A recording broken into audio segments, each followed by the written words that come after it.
everything is a story. That is how manifestation works. When we say what happened, it carries meaning and creates an entire life.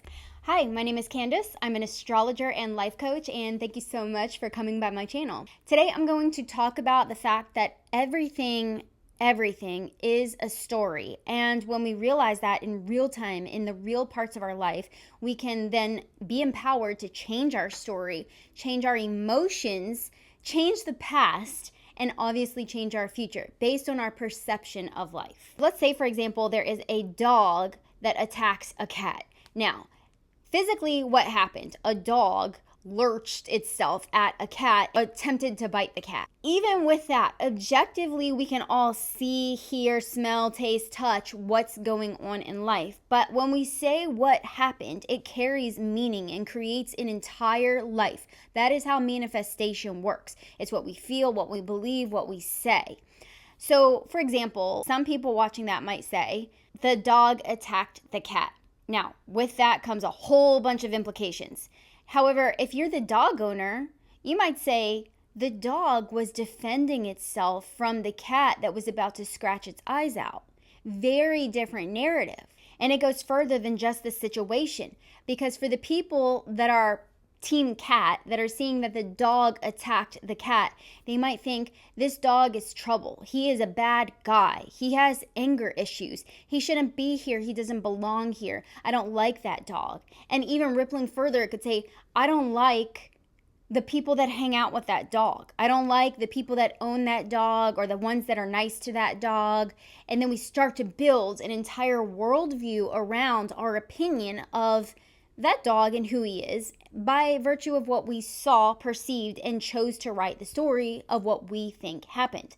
Now, obviously, we see some things in real life, and we're pretty convicted that we do believe that we know what we just saw and we know what happened. That's fine. It's going to happen. But as much as possible for us to zoom out and say, is it true? Is it absolutely true that he attacked her?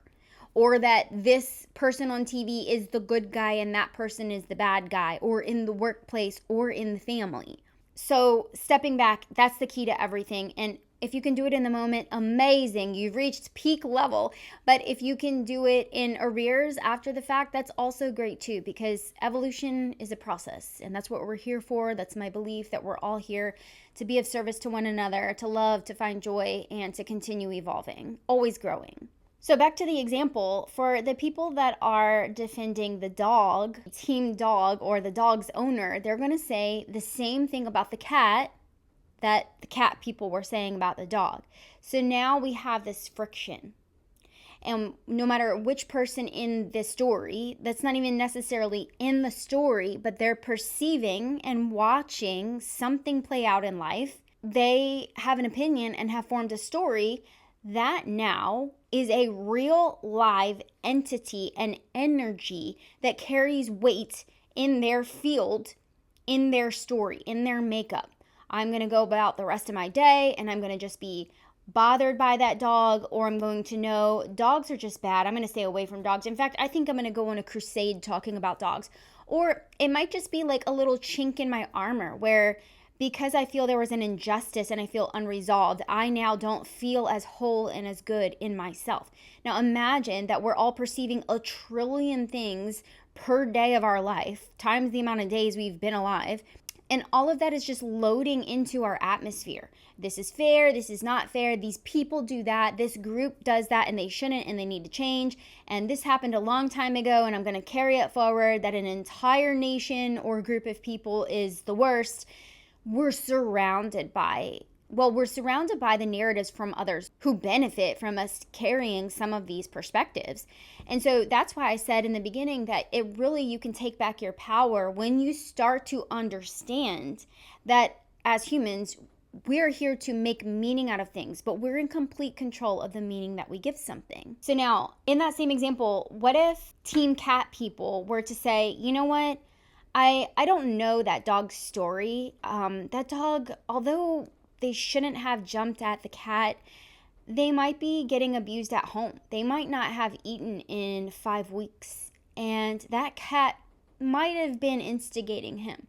Or the cat was not doing anything wrong, but I still have empathy for what the dog might be going through. I'm going to set firm boundaries. I'm okay with having order and boundaries in this life. We need the cup to hold the water. However, I'm not going to create a story and a narrative that I'm then going to carry forward in my field, having a chip on my shoulder against that dog or all dogs. And so then when we do that, the tension can start to melt out of our body, and you quite literally feel like you've put baggage down. That's where the deep breath comes in and your shoulders relax and you are lighter because you've let go of something that you're energetically holding on to. And so the name of the game is finding out in our lives, in our own lives, where we have stories. Where is there? Now, if it's a good story and it's serving a great purpose, that's amazing, because ultimately that's the story we want to choose for ourselves. We want to be empowered to say, this happened for me, for my highest good. Even though it was painful and I still feel pain, I know it's here to teach me something. That's a choice. I mean, I used to wrestle with everything happens for a reason when I was younger because I thought it was horseshit. I thought it was a very convenient thing to say, that things happen for a reason. Like, who's divinely orchestrating every millisecond of everything happening and it's all good? No. But actually now I realize it's all a perspective shift. That if I see that this shouldn't have happened, then I feel resistance in general in life because this thing happened and I'm going about my business, going to work, having a family, living my life. But there's this energy in me that says this thing happened to me and it shouldn't have happened and I'm different now because of it. Versus when we clear that out, often through working with someone, because it's usually buried so deep we can't identify it until someone reflects it back to us. Working with, obviously, I'm a coach, I do astrology, but there's therapy, there are just good friends who might point things out to you. But once you're able to identify where you're making meaning out of something that is not 1,000,000% objectively true, it's just a perceived story and maybe a very valid perception, but nonetheless, if I'm perceiving it, I actually have the power to change and to rewrite the way I see it because I'm stronger now. So I don't have to feel victim to that situation where in the moment we might truly identify someone as being a victim in the moment. 10 years later, they're not a victim unless they're still giving all their power to that story that they're the victim and there was a perpetrator.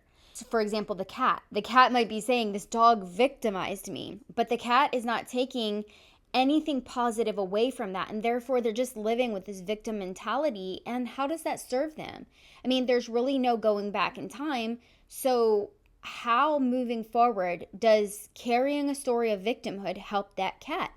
It makes them feel like they got something taken from them forever, and that defines them. I got something taken from me, and now I cannot live a good life. And what if that cat were to say, you know what? I have empathy for the dog. The dog did something wrong. The dog should have never jumped at me. I know I wasn't doing anything wrong, but I don't actually know all that dog has been through. And you know, as it's said in the Bible by Jesus, forgive them, Father, they know not what they do. Realizing that everyone is operating from their level of consciousness. And that dog did not realize that action was not appropriate, not okay. And so I realize now, since I can rise up into my power, that I don't have to feel a victim to what that dog did. Now, I will say, as an astrologer and a life coach, which is such a broad term, but so much of this is just inner work and it can carry into whatever it is you're actually trying to achieve. And that's why I am using the general term of life coach, because all things are related in patterns. But working with someone in whatever capacity, whether it's me or someone else, can really start to help you look back and find these chinks in the armor that you're still carrying that are no longer serving you. And the more of those that we offload and the more we become a hollow bone, the more our purpose that we are actually here to do in our own unique way can flow through us. straight from source into our body so that we can feel valued and successful and loved and excited to wake up every day, because we have a clear channel which allows our life force to flow through without having to go through a pinball machine of emotions that are no longer helping us. I'd be honored to work with you. Thank you so much for watching this video, and I hope you got something out of it.